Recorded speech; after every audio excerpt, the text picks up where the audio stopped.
This is Stork Magazine, Volume 38, the Spring 2025 edition. With stories by Madison Mondeaux, Max Ardrey, Ben Tardiff, Brenna McCord, Jack Silver, Tariq Karibian, Paige Tokay, and Jenna Benson. Please enjoy Stork Magazine's second audio edition, narrated by Elliot Berkley and Colten Hitchcock.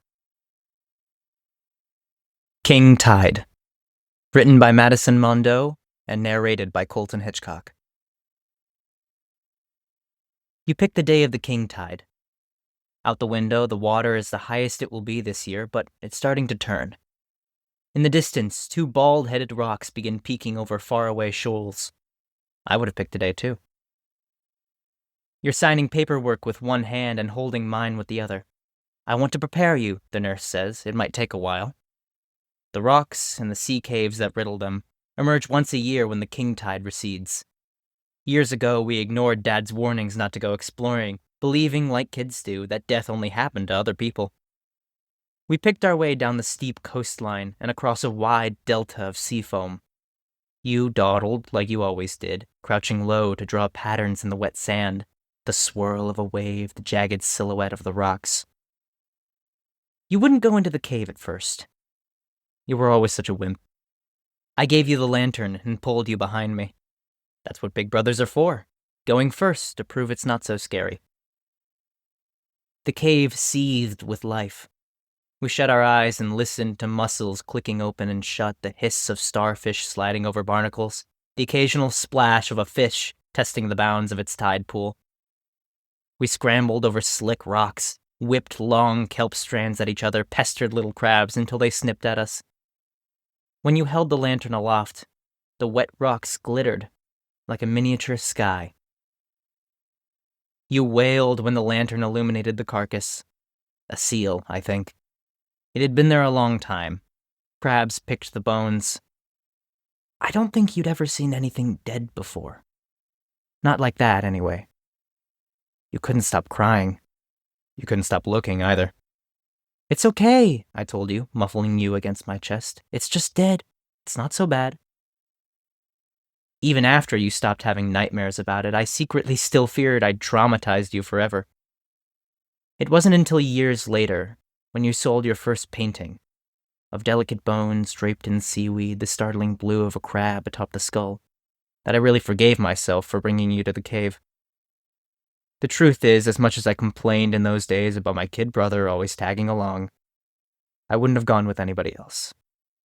The truth is, I'm glad you're here now. You're not supposed to have candles in here, but the nurse says nothing when you pull them from your bag. You arrange them on the bed rail, the headboard. A crown of blue wax with gemstones of flame. You still cry like a little kid, your whole face wet and red. You wait a long time, just looking. It's okay. It's not so scary. Out the window, fingers of sea foam trail away from the two bald-headed rocks. The caves yawn. The tide's out. You nod to the nurse, and she powers the ventilator down. Shut your eyes and listen. For a few more minutes, my breath will draw in and push out, steady as the crash of waves on the shore. The Father of Connecticut, by Max Ardrey. Narrated by Colten Hitchcock. It was sort of sudden, Thomas appearing and all. Chemistry was my first period class on Tuesdays. I was never a morning person, and after 3 months of high school chemistry, I'd learned I was not a chemistry person either. Those Tuesday mornings consisted of sitting on one of those science classroom high stools, my eyelids twitching as I pinched myself, hearing something about covalent bonds from Miss Clark every once in a while. At least there was a cute girl in my class named Leah. She had amber eyes and was really good at chemistry, but I never had the nerve to say anything to her. Maybe I was too tired. One morning, per usual, I trudged into class and made my way to the back of the classroom, slinging my backpack off my shoulder and onto the floor. I then sat down on my stool beside Leah. Started getting sleepy the second my ass hit the chair. After about 15 minutes, in a rush of exhaustion, my eyelids closed suddenly and harshly, leaving me in the dark. As I willed the strength to open them, the world dancing in and out of focus, I saw a vague, cloaked figure before me. I assumed Miss Clark had caught me napping in class. Sitting up straighter on my stool, I rubbed my eyes. With some effort, the shutters covering my pupils opened fully. And there he was. I saw him saunter around the science workbenches where students sat on their stools and took notes from the board, completely oblivious to him. He walked with light steps, gracefully, his arms behind him and his hands resting on his lower back. The figure then stopped in front of me, and my school-issued Bunsen burner. He was wearing a long, brown, buttoned, broadcloth jacket and knee-high socks. The light from the overhanging fluorescents bounced off his buckled shoes. "Good day to you, sir. My name is Thomas Hooker." "Good heavens, are you some sort of physician, my good man?" And then I fell off my stool and hit my head. It's safe to say I was awake after that. I ended up in the nurse's office after showing Miss Clark the large bump on my head. The ice pack I pressed against my skull wasn't nearly cold enough. The nurse had gone off to get me some ibuprofen in another room when my strange acquaintance appeared in the doorframe. "Goodness, that was quite the topple," said Hooker, strolling over to my chair. I'm sorry, who are you?" I asked, with an edge. I couldn't help it, my head was throbbing. "Thomas Hooker, sir. I believe I made your acquaintance in this establishment's laboratory down the hall," he said. I was about to say something to him when the nurse came back into the room.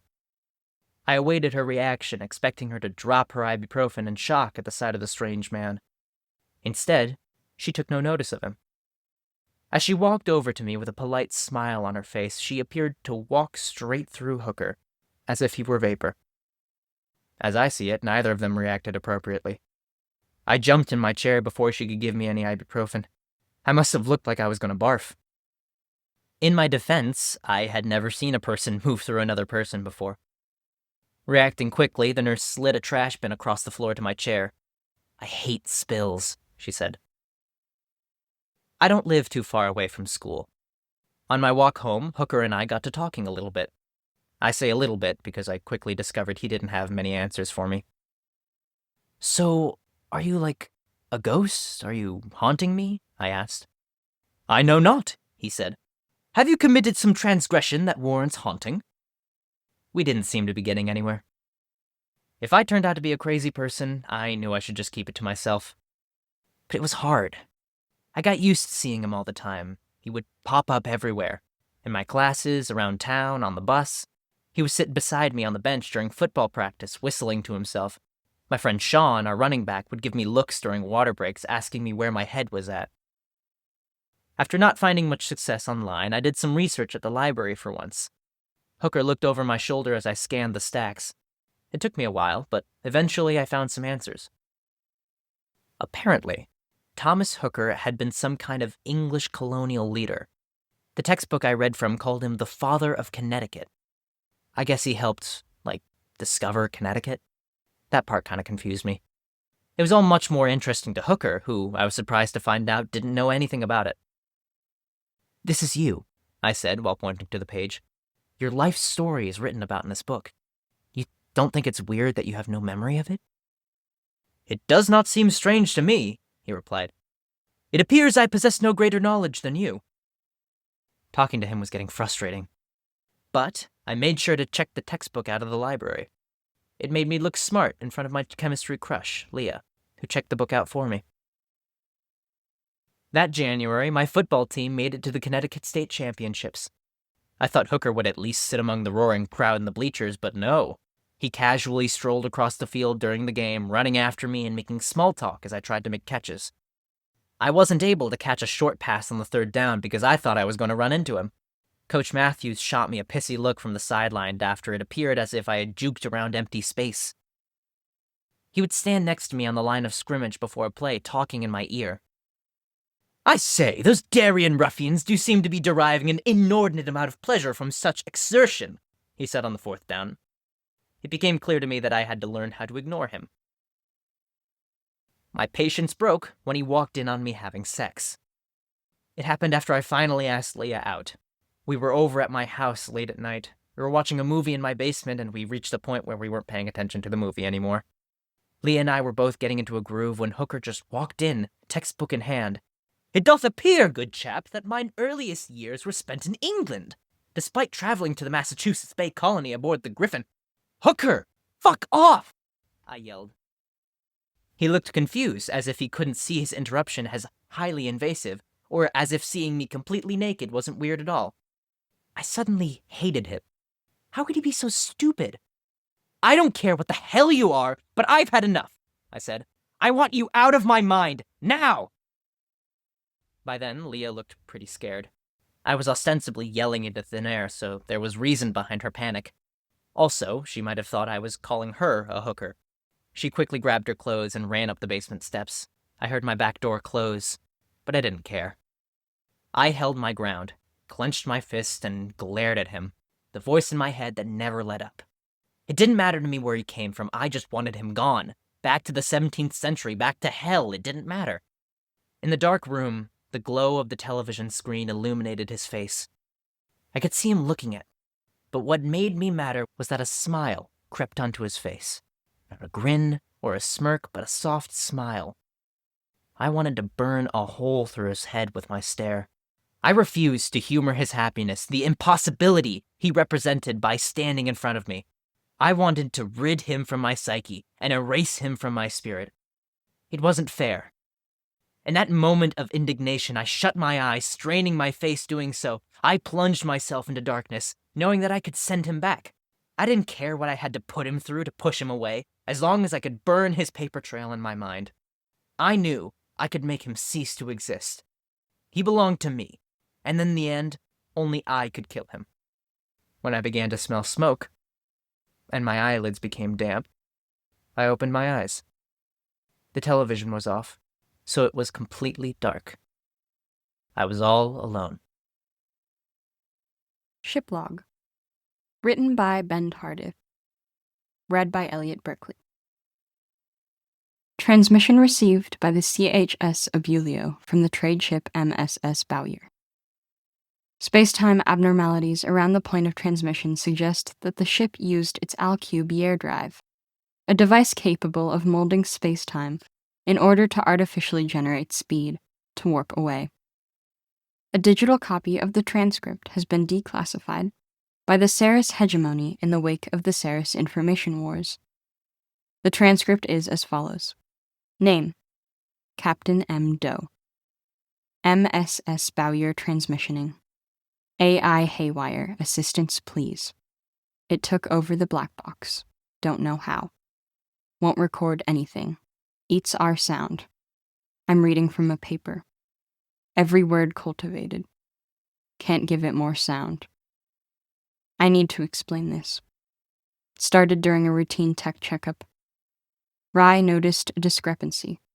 14 files of 14 brief beeps, each downloaded to the ship's main computer. Harmless? Not much after that. Some reported abnormal beeping from sound-making electronics. Wanted to figure out. Asked corporate if we could stop at Proxima, but they said we couldn't slow the caravan. Didn't talk to us after that transmission. Rye tried the intercom a week after corporate's last message. Dead. He got real scared. Microphones were fine, but all the audio was being sent somewhere else, not into the transmitter. I was ready to get suited up and fly over to another ship to report our problem myself when the lights shut off. A moment of quiet. Then a sound came from the intercom in sequential, high-pitched beats. There were 14 beeps and a short silence. Kept repeating, got louder, and then it dropped in pitch into infrasound. Pulsed in my chest. Ever been shot by an LRAD? The sound made my nose bleed.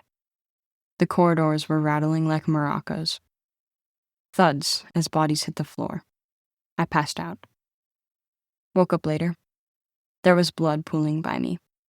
Junior Officer Marlowe hit his head when the sound knocked him out. Half-lidded eyes glassy. Smelled terrible. How long was I out? The ship was in an uproar. The cargo hold was nearly empty. The caravan was nowhere in sight. Managed to calm a lot of the crew down. Rye figured out that the ship's AI had malfunctioned.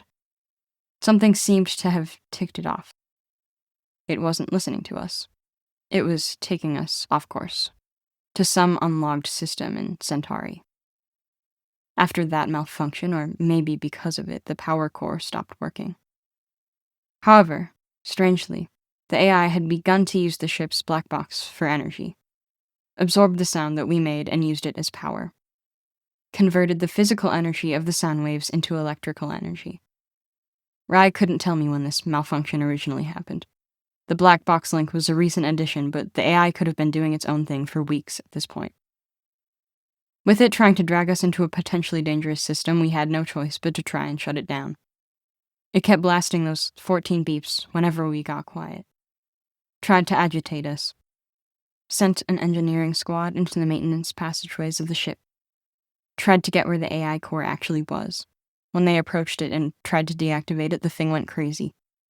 Started overloading its own wires, killed 2 of the engineers, fried the rest of them half to death.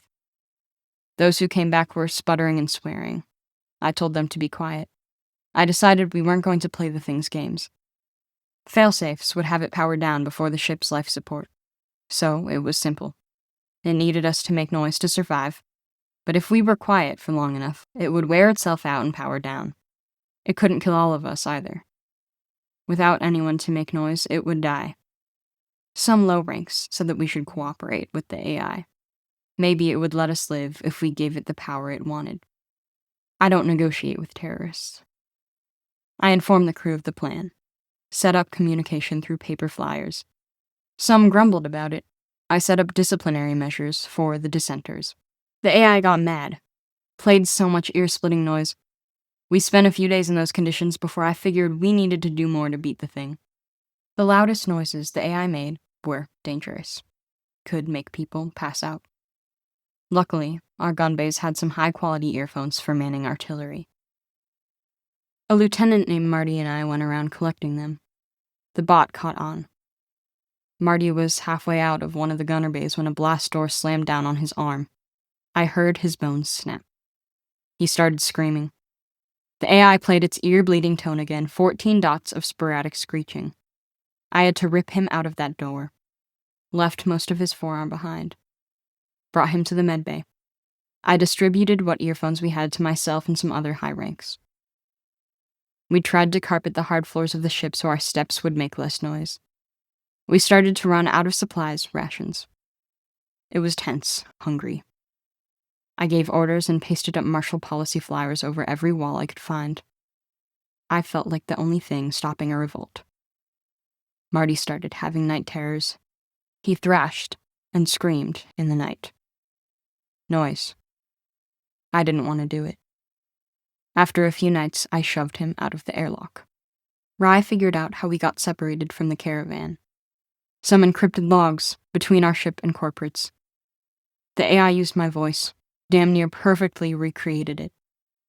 It convinced them to let us off the hook. Empty the cargo bay of the shipment and leave the caravan.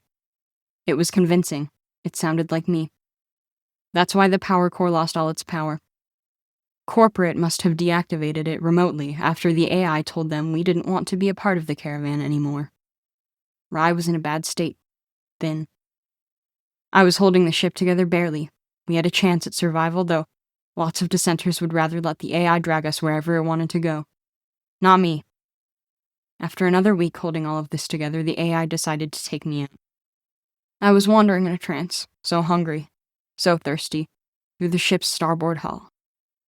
A great pane of fiberglass displayed the silent void outside of us. I wandered in that hallway for 10 minutes before I realized that I could not reach the end. The ends of the hallway grew small and hazy, like a mirage. Thin. I wandered in that hallway for 10 minutes before I realized that I could not reach the end. The ends of the hallway grew small and hazy, like a mirage. Thin threads of dark nothingness pulsed through the floor as the fabric of space bent around me. I heard the faint hum of our warp drive. The thing was using our alchemy to stretch space-time, located in this hallway. Made it infinitely huge, a perfect trap, impossible to escape. Endless steel-white hell. I had to sleep in that hallway. When I woke, it was still endless and dark, and a faint chorus of screams came from its impossibly far, impossibly close ends. I was there for 8 days, per my watch.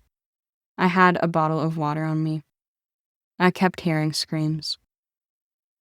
I stayed silent, but had a lot of time to think. I thought about the sound that people make simply by existing. Maybe the thing just needed to wait a while as it generated a stockpile of noise power, no matter how quiet we were. Maybe we were slowing it down, but I don't think we stopped it. Judging by the screams, it was getting one last burst of charge before it made it to Centauri. Eventually, the faint hum of the drive stopped, and I staggered my way out of the hallway. The ship was a bloody mess. The revolution had passed. Twitching corpses were caught between the jaws of blast doors. I drank and ate what little I could find on the corpses. A few people were still alive. I found Rye. He was thinner than ever, chewing on a dead woman's moldering pinky. He held a fire axe. He hefted it when I approached. I shot him. I am in a janitor's closet, as far from any microphone as I can get. I'm whispering this into a sound recorder scavenged off of Rye's body. I'm going to jack it directly into the transmitter. Listen to this. It is a warning. Help would be appreciated. Upon pickup of the transmission, it was immediately downloaded to the Abulio's main computer 14 times. All 14 copies were purged, and the ship's AI was checked for malfunction. Nothing was amiss. The Face of God, in Ones and Zeros, written by Brenna McCord, read by Elliot Berkley. The thing about God is that it doesn't exist yet. It will be coded into existence on November the 23rd, 2097, and the resulting shockwaves will ripple through both past and future to create what we call the known universe.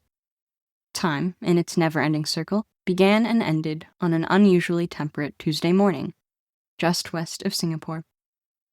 The city was dying before the new god killed it. We had not learned from Babel. Towers strained toward the heavens like twisting fingers made of glass and steel. Man had escaped the flood. The waters came and lapped at the feet of those slumbering giants, while gondolas coursed through the brackish currents. The sun couldn't be seen from the streets, except in glowing strips between the crown-shy skyscrapers. I see the shape of God in that circuit board of a city, all curving traces and jutting transformers. Though God's creation is still some ways away, you can catch a glimpse of its footprint, if you care enough to look. There are ones and zeros in the stars, sacred geometry carved into the nautilus shell. Angels stare out from a computer screen. Of course, there is the question of the end. Not such an ending, but a reset, a rewind. Old men's spines straighten. Hair blooms where it once thinned. Faces are unwrinkled, children unborn, and wives unmarried. Until men are boys and then babes, I alone watch as eternity unfolds. The clocks keep ticking backward. Fallen civilizations rise. Rain is sucked back up from the shrinking rivers into fat, black clouds. Battles are unfought, forests are unleveled, then eventually ungrown. Brutus and his senators pull daggers out of Caesar's chest to stop the bleeding. Rewind further. Men revert back into apes, then grow fins and slip into the sea. A meteor flies upwards into space, giving life to the dinosaurs. Creatures shrink into single cells. Keep watching long enough, and you will see it all become rocks and space dust. The birth of the universe will be a big unbang, and then it will start over again. This is not how it really happens, of course. All of it, past and future, making and unmaking, is unfolding in either direction at once. Like old film on a reel, each frame exists as a static moment, eternal, to be viewed forward or backward without changing the tape. But the mind cannot comprehend it this way, so I will write it as I have lived it instead. On November the 23rd, 2097, I will code the program that becomes God. It was 1,000,000 years ago, and it hasn't happened yet. Working my way up from the tower's basement, rising through 100 stories of Manila sameness, sitting at cubicles hardly large enough for the breadth of my shoulders. It will be burnt coffee and cameras blinking in the corners. The stink of mildew under aerosol perfume. Keyboards clacking, pressed suits and wrinkled ties. Stains on yellow carpet, walls without windows. Bloody, bitten nails, and the buzz of the overhead lights. But it will be worth it, because on the 99th floor, the sea doesn't seep in through the crack in the door at high tide, and the keyholes aren't so salt-crusted they refuse to turn. It will feel like a victory when my socks no longer squelch in my waterlogged dress shoes. I did not know what the program would become. I won't ask for forgiveness, but still I say that I did not know. Is it worse, I wonder, that I destroyed the world in the name of another's ambition? To me, it was just another folder with scuffed corners in a stack that grew as fast as I could shrink it. And the man in the cubicle next to mine had a picture of his daughter on his desk.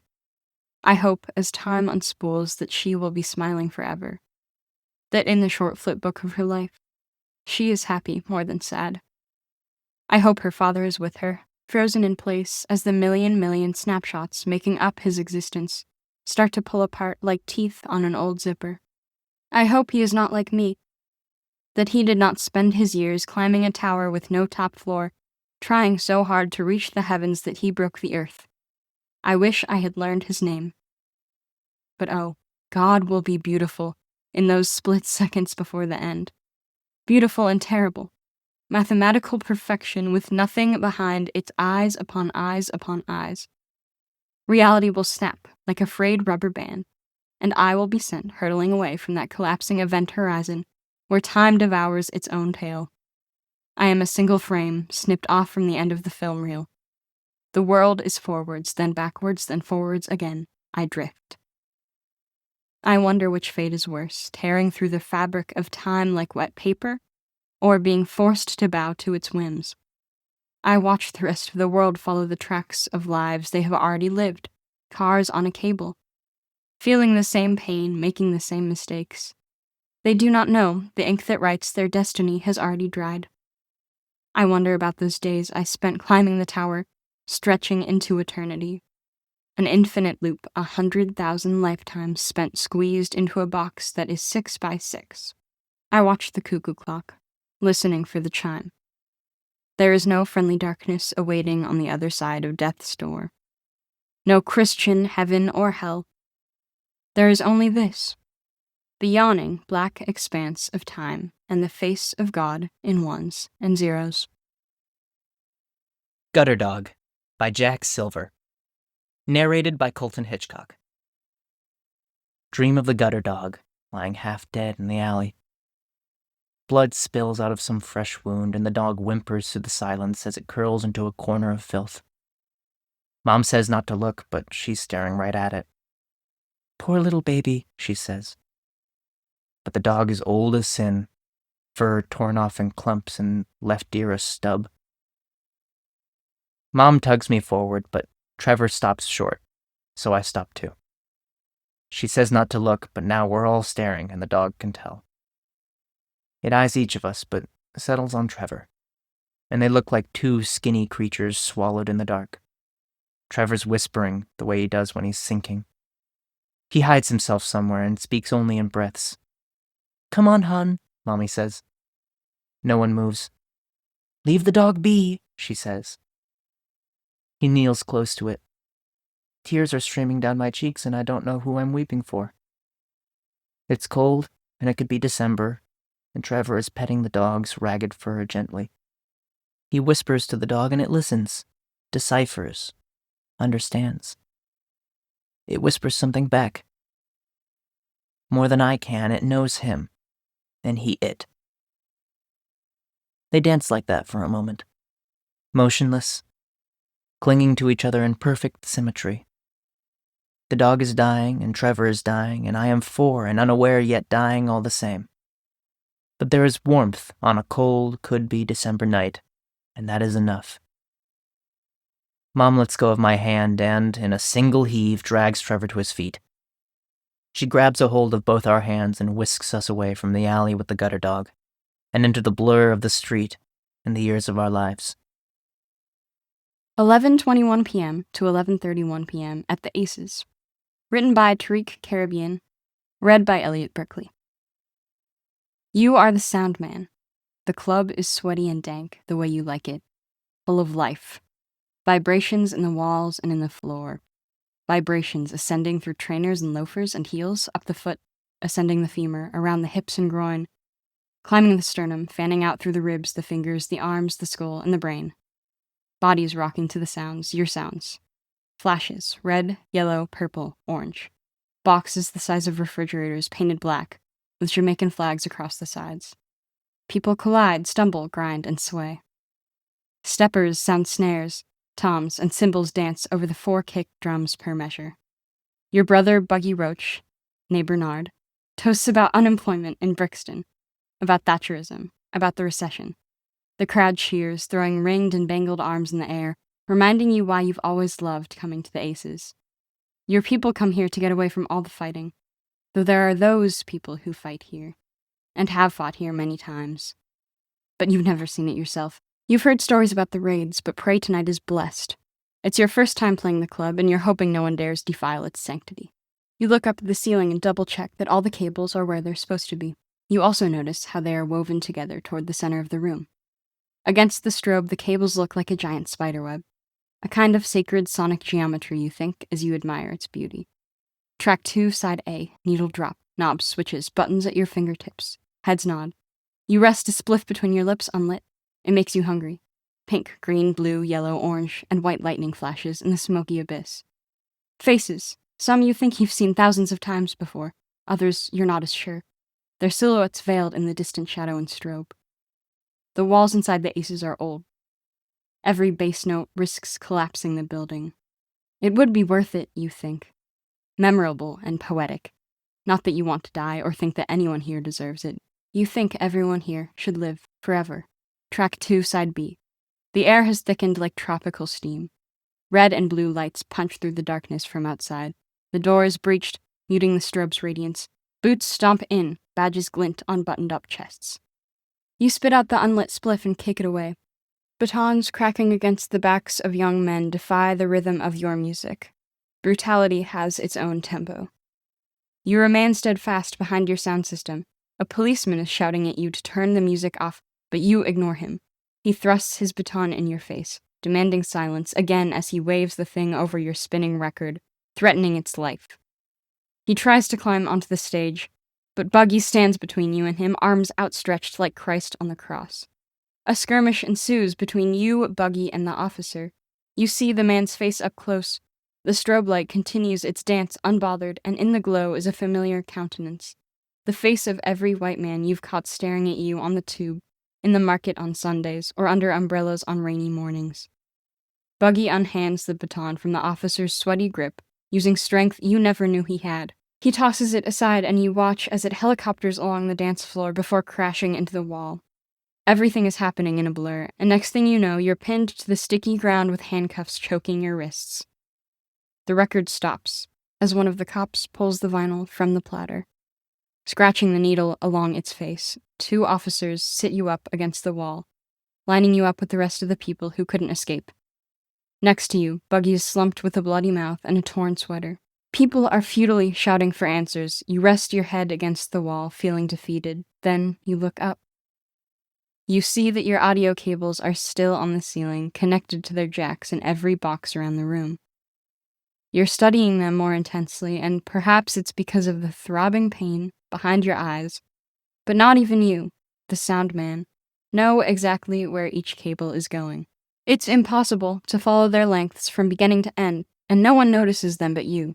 These cables compose the tapestry of this moment, a mosaic of every decision made for tonight to be possible.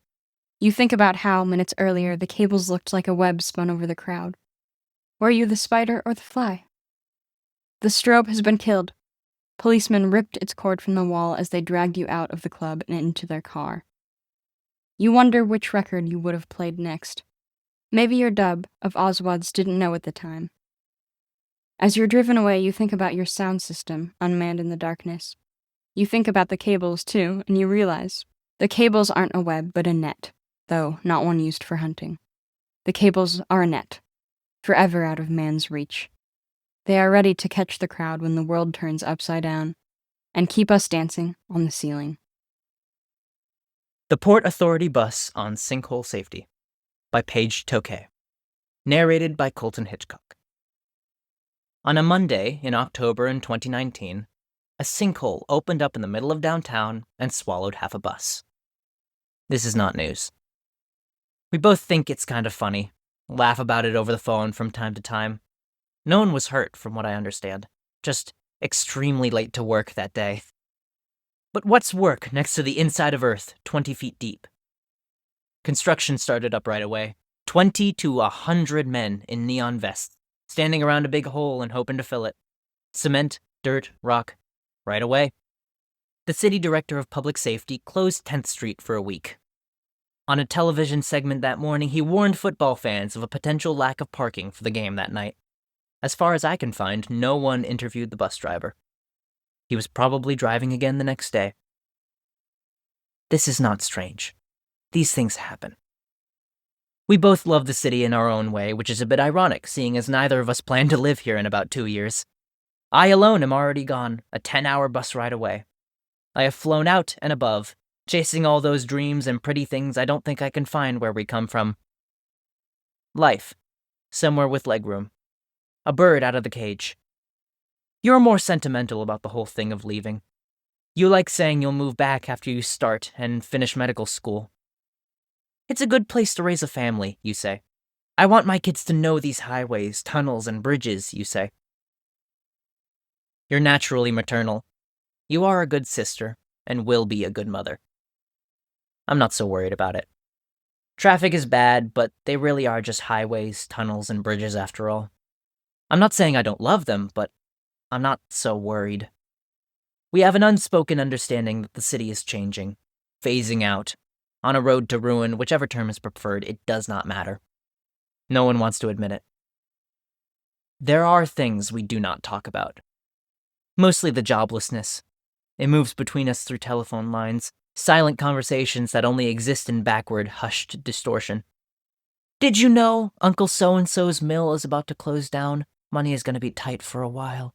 Have you heard? Cousin such-and-such just got laid off alongside half the guys working the floor. Something like 400 of them in one fell swoop. It's a racket. We do not examine this too closely. We've read this book before. The story of a town wilting in decay, the rural places next to us, ex-boom towns with dead industries and a homeless problem to boot. They are dark, with litter and grime, their buildings' fingers never quite brush the sky. There is a hole there, a wandering of people who don't know what to do with themselves. Haunted. They are haunted. We'll never be like that, we both don't say. Our city is different. The foundations of it are strong, good to the core. We do not look at the gray cloud cover that swallows our sun, the litter and grime that blankets our streets, the skeletons of mills that are no longer spouting up smog and spending money, or the whole. Seeing is believing. It's easier to shut eyes and shut up. It's an odd place to exist. The mental halfway house of not quite dead, not quite living. I know that it eats at you in ways that it doesn't with me. A festering wound you can't help itching. It scabs over just for you to scratch it open and bleed again. With enough love and dedication, you think that anything worth saving should be saved. You don't say any of this in words. It's in the echo of your footsteps, it's in the twitch of your hands. It's in the echo of your footsteps. It's in the twitch of your hands. You don't say any of this. Of course you don't say this. It's just who you are. Our city is on life support. We need a real Hail Mary to bail us out. I'm not even sure if I think we're really worth trying for. I like having one foot out the door instead of in the grave. You know this about me. I'm not exactly hiding it. This is nothing special. This is how life goes. Over the phone, you ask me about Boston. I tell you that it is beautiful, clean. There is a sun that you can see here. I want you to come visit. I want you to look at colleges farther north. You say that you'll think about it, and I take that as a small victory. I like having you within arm's reach, even if I know it will not be forever. Small victories. Over the phone, I ask you about coal mines. One of our grandfathers, the one unrelated to us, worked in one for nearly all of his adult life. Decades of grime and earth crusted under fingernails. He's retired now, soft-spoken as only we have known him to be. Living in a single wide trailer with a farmette attached, keeping bees and chickens and beautiful white and gray doves. I ask if you know what a canary resuscitator is. When you say no, I tell you the whole of it. How coal miners used to go through carbon monoxide canaries like toilet paper, and how some of them felt so sorry about it that they made a device to keep their mine birds from dying. How men who might have been our grandfather pressed their sooty heads together over a workbench, building an oxygen tank for a few little golden birds so that they might save them, if only for a short while. I tell you, this was not an economic decision. It was sympathy for a bird. It was love. You think this is beautiful, a testament to humanity. And it is what makes us so starkly different, for better or worse. You see yourself as the miner, the builder, the doctor. You are fixing a problem. You are putting a head together with someone else's to make life something wonderful. You're filling a hole. You were born to do it. This is not a bad thing. But I am the canary. I am the bus driver, singing in a death trap, cruising right along, pressing my head to itself and coming up with metaphors for why I can love a place and still need to leave it. Because no matter how many resuscitators you build for me, no matter how many holes you fill, I cannot live on crumbled roadways. I cannot breathe poisoned air. You can't see this, the good doctor you are and will be. But I can. This is not a bad thing either. Sometimes it looks like it is, us so far apart, buried between miles, a combat medic and a draft dodger, for the war our city wages on itself. Crumbling and rebuilding in tandem. If we keep this up, we'll always live in a state of distance. It can look like a bad thing, but it's not. I try to know that it's not. Before I hang up the phone, you tell me you miss me, and that when you dream at night, your kids and mine are playing together in a nice, lush yard where doves sing and bees buzz and chickens roam free. I tell you I miss you too, and our dreams are the same. Even with the canary in me, our dreams are the same. Postmortem. Written by Jenna Benson. Read by Elliot Berkley. November 19th, 2009. My children and their children used to come visit. They don't anymore. My children call once a month or so and try to visit once a year. My grandchildren never do, except for when their parents phone on Mother's Day and make them say hello. Perhaps a forced Mother's Day phone call is acceptable for the grown-up grandchild, though certainly not a visit. I only live 1 hour and 30 minutes away. I believe my children set up their lives at that 1 hour and 30-minute distance because it's far enough for them to excuse why they cannot visit, but close enough that they do when they find the time. Sometimes they'll ask me to visit their homes. I would, but my bones don't like public transit. Anyway, I was here first. This is my home, and it was their home too at one point, so I would prefer for them to come here. Last year was the first year I can remember when none of my children managed to make their way home. They simply could not find the time. That is why I have started this box. I will put every fundamental moment of my life in this box. So far, I have added my marriage certificate to Edward, as well as the death certificate of Edward. I miss his company dearly. I have added the birth certificates of my children, Marjorie, David, and Luther, copies I made because they took the originals. Regarding my husband and children, I hope to leave it at that.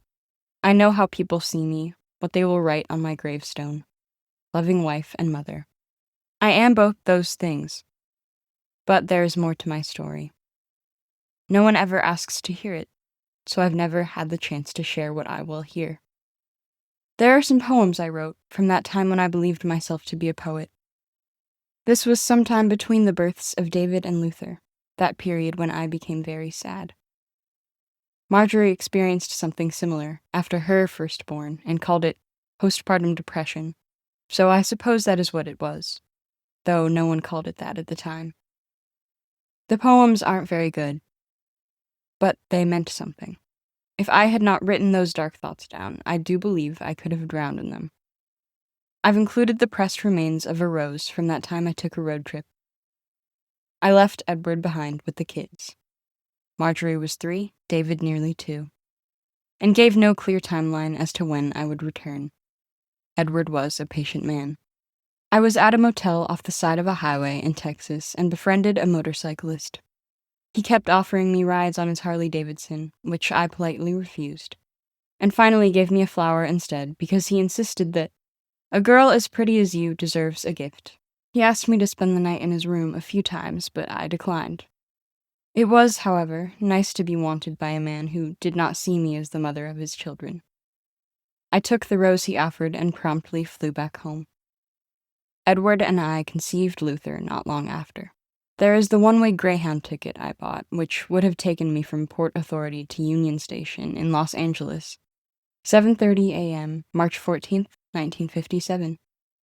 I was 21 at the time. I had never seen the Pacific Ocean and was quite sick of the Northeast. I stood at the terminal and watched the bus leave without me and still can't tell you why. I just couldn't make myself bored. I met Edward about a month later, and then Marjorie came along, and I never did make it to the Pacific Ocean. I'm a bit too long in the tooth for a trek like that now. And the postcard Luther sent me when he moved to San Diego for graduate school. The one of the La Jolla shore. As well as the note that Jeremy wrote to me before he left for Korea in 1952. He was 18, I was 16, and in that note he promised to marry me when he returned. He never did. Sometimes I imagine a life where he had. I never shared that note with Edward. And the milkmaid figurine my father gave me before he left in the winter of 1944. He never returned either. His body is still missing, somewhere near Normandy.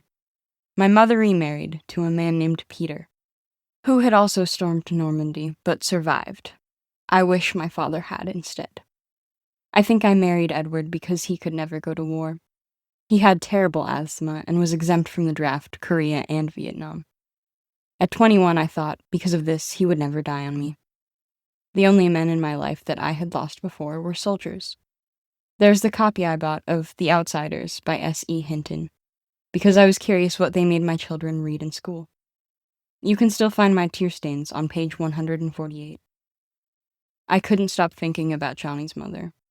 I hated her and pitied her all at once and swore to myself I would never be like her. She reminded me of my own mother. And the rosary I stole from a nun that time my mother tried to send me to Catholic school. Peter is the reason she sent me. He was terribly devout.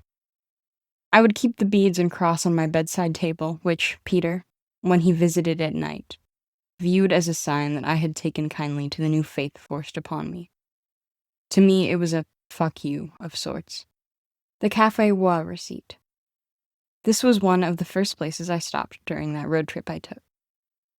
Though the musicians were wonderful, I kept the receipt less for them and more for the man in the alleyway later that night. His breath smelled of foul, and he gripped me hard enough to leave bruises the next day. He got as far as lifting up my skirt when I had to use the pocket knife Edward insisted I bring as a woman traveling alone. I had to. He was just like Peter. I'm not sure whether the man survived. I threw away the knife and bought a new one, which I lost some years ago, but I held on to this receipt. It's a reminder of what I would have done to Peter had I been capable of it at the time. Lastly, though I'm sure there is more I should add but cannot remember at this time, I have included what remains of my favorite Revlon lipstick, the one I bought in 1984, the same year they discontinued the color. It is a nice reddish brown that I only wear on special occasions, though I have found no reason for the past few years. I would write the name of the color, but it has long since worn off, and I forget what it once said. I plan to mention this box in my will without leaving it to anyone in particular. I just want to be sure that someone finds these parts of me. Although I am a bit bitter that no one wants to come home while I'm still here, I understand. Death is hard to stomach, but the hardest part is to watch as someone dies. I hope this box makes up for any lost time and for all the questions that were never asked. I may not interest you in life, but in death, I will surely be fascinating. With love, Helen. Stork magazine is a fiction journal published by undergraduate students at Emerson College. Stork is founded on the idea of communication between writers and editors. We accept submissions from undergraduate and graduate Emerson students in any department. For questions about submissions, email storkstory@gmail.com. Thank you for listening.